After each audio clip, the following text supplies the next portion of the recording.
नमस्कार दर्शकों, मेरा नाम है गौरव अग्रवाल। ये आंकड़ा देख रहे हैं आप, इसके जरा जीरो गिनिए पहले। 1 2 3 4 5 6 7 8 9 10। ये पूरा आंकड़ा है 78,000 करोड़। और ये वो पैसा है जो आपका है। जी हां, आपका। ये पैसा आप में से बहुत सारे लोगों का है, लेकिन आपको मालूम नहीं। कुछ दिन पहले पीएम मोदी ने एक बहुत बड़ा खुलासा किया है। उन्होंने कहा है कि भारतीय बैंकों के पास हमारे अपने नागरिकों के 78,000 करोड़ रुपए बिना क्लेम किए हुए पड़े। इंश्योरेंस कंपनियों के पास लगभग 14,000 करोड़ रुपए बिना क्लेम किए हुए पड़े। म्यूचुअल फंड कंपनियों के पास लगभग 3,000 करोड़ रुपए और 9,000 करोड़ रुपए के डिविडेंड भी बिना क्लेम किए हुए। और सबको जोड़े तो यह आंकड़ा 1,00,000 करोड़ रुपए से ज्यादा है। भारत के कुछ राज्यों का बजट इतना नहीं है, और यह पैसा सरकार का नहीं है। यह एक एक रुपया इसमें हमारा है, इस देश के नागरिकों का है, पर इस देश के परिवारों का है। लेकिन वो अभी तक उन परिवारों के पास पहुंचा नहीं, उन परिवारों ने उसको वापस लिया नहीं। आइए आपको स्टेप दर स्टेप बताता हूं कि अगर इसमें से 1 रुपया भी आपका है या आपके पुरखों का है तो आप इसको कैसे हासिल कर सकते हैं। पहले समझिए कि यह पैसा बिना दावे के रहता क्यों है। बैंक, बीमा, निवेश में पैसा बिना दावे के या अनक्लेम्ड तब माना जाता है जब बैंक में कोई ट्रांजैक्शन 10 सालों से ज्यादा समय से नहीं हुआ, पुराने डिपॉजिट, एफडी, बीमा पॉलिसी का दावा नहीं किया गया, दरअसल खो गए या नाम पता अपडेट नहीं हुआ।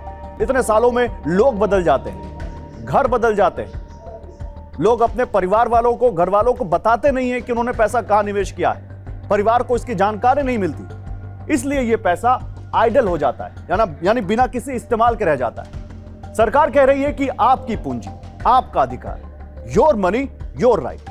मोदी सरकार ने अक्टूबर 2025 में एक राष्ट्रीय अभियान शुरू किया है ताकि ये अनक्लेम्ड पैसा उसके सही मालिकों तक पहुंच सके। इसमें शामिल है 3A रणनीति। पहला ए है अवेयरनेस, जागरूकता। लोगों को बताया जा रहा है कि उन्हें भी यह पैसा मिल सकता है। दूसरा ए है एक्सेसिबिलिटी, यानी पहुंच, आसान पोर्टल और सहायता केंद्र के जरिए। और तीसरा ए है एक्शन, कार्रवाई, कैंपों के जरिए, डेमो के जरिए, डायरेक्शन के जरिए पैसा वापस दिलाना।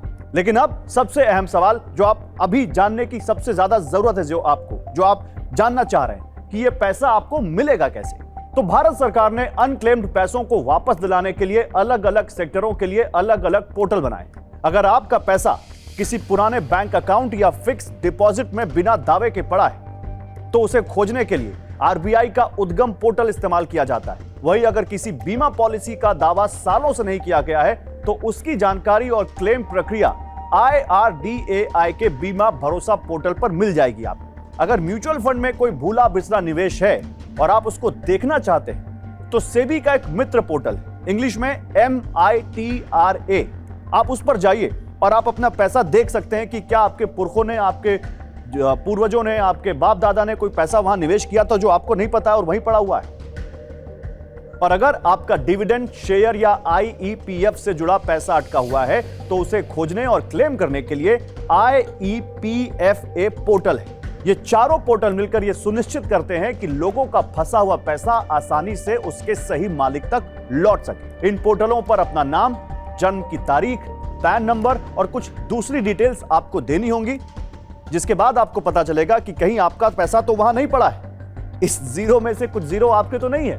अगर हैं तो आप क्लेम फॉर्म भरकर जो मांगे जा रहे हैं दस्तावेज, उनके साथ अपना पैसा वापस ले सकते हैं। क्या आप पूछ रहे होंगे कि क्या अभी तक किसी को मिला है? तो हां, मिला है। सरकार, बैंक और नियामक मिलकर यह पैसा वापस दिलाने में सक्रिय हैं। अभियान शुरू होने के बाद लगभग 2,000 करोड़ से ज्यादा रुपए लोगों को लौटाए जा चुके हैं। देश के सैकड़ों जिलों में सहायता कैंप आयोजित किए जा रहे हैं ताकि लोगों को मदद मिल सके। अगर आप दावा नहीं करते तो क्या होगा?